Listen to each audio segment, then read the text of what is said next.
This is Rohingya Vision News. Today is Sunday, 23rd February 2014. I am Diana Ahmed. The world must act before it's too late.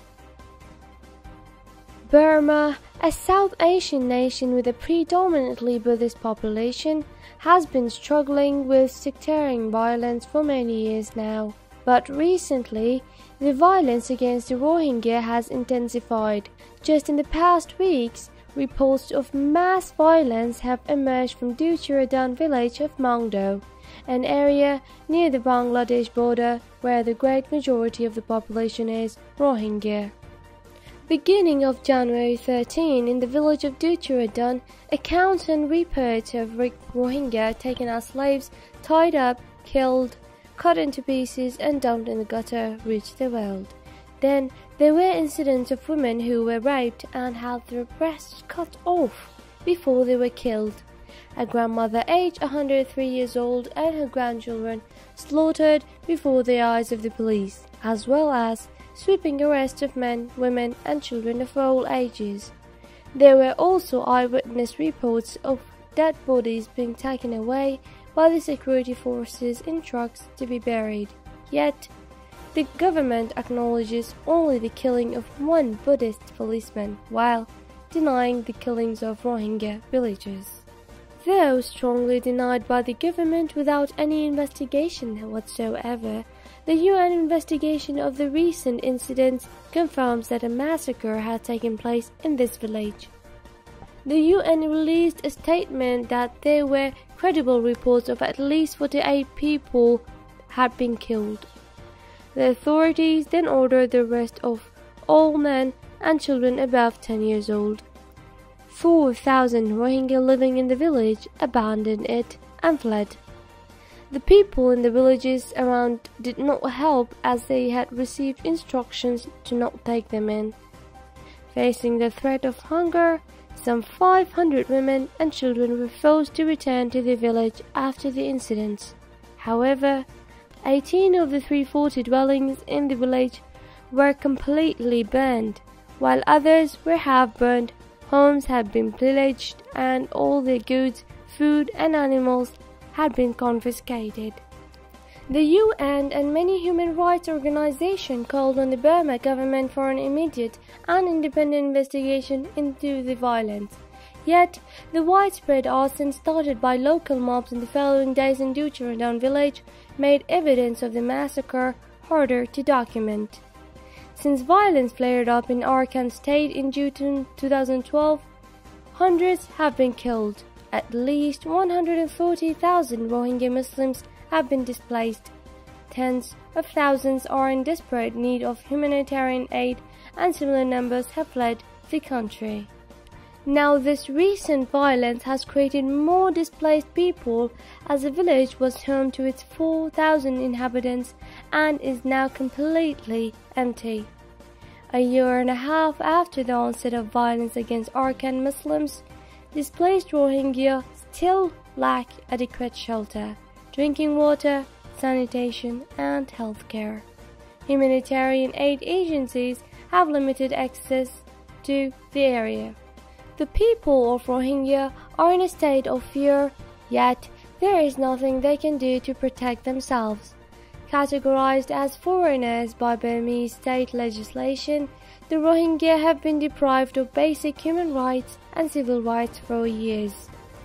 They are denied the right to an education, to participate in the economy, to health benefits, and the right to marry or own property. They have no legal rights to make claims or to protect themselves. They have no organization to speak up for them. Since they have no right to education, they are generally undereducated, which makes it even harder for them to make their voices heard to the world.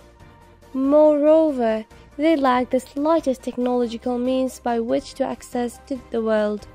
In fact, the Rohingya are the only ethnic group in Burma that is unequipped to defend themselves. Considered as Bangladeshi by Burma while not being welcomed by Bangladesh, the Rohingya people are struggling to survive as stateless people in the region. In view of the fact that the two countries deny their very existence, the Rohingya have no identity documents and thus no citizenship rights. As their presence cannot be proved, neither can their absence. Despite the difficulty of compiling evidence after the incidents, the evidence of the crimes against Arakan Muslims is vast. Witness testimonies are numerous. There are also many reports of the systematic rape of Rohingya women and also other ethnic minorities around the country at the hands of Burmese soldiers or police. These are well-documented reports, and Human Rights Watch has quite thoroughly covered many of them. As stated by numerous human rights organizations' reports, the Burma government is investigating a program of ethnic cleansing against the Muslim civilian population in its borders. To prevent the systematic eradication of Arakan Muslims, the Burma government should be advised to continue with its democratization process and assisted along the way. Its 1982 constitution should be reformed with the inclusion of an article that grants citizenship to Rohingya. In the meantime, the international community should ensure the safety of these people by urging the UN to send a peacekeeping force to the region. Furthermore, to keep them in contact with the world, the international media and humanitarian aid organizations should be given access to the region.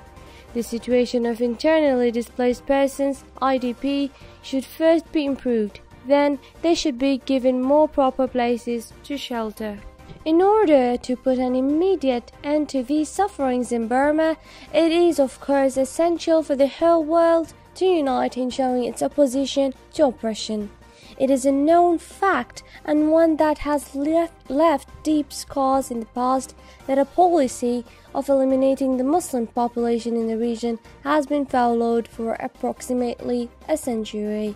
To this day, extremist groups and gangs that are encouraging hatred and oppression and inciting the Buddhist community in the country against the Muslim population are still following this policy and seeking to make the country uninhabitable for Muslims.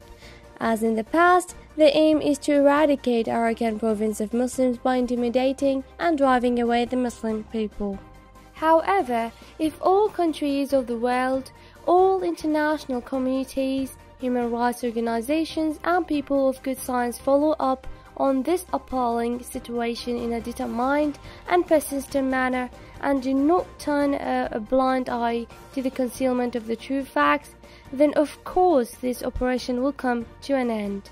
It must not be forgotten that a world that remains heedless to the cries of the persecuted will cause that oppression to worsen. It is therefore a matter of the very greatest urgency for the UN with its mission of bringing about world peace, and for all duty-empowered authorities to take action and put an end to the human drama going on in Burma.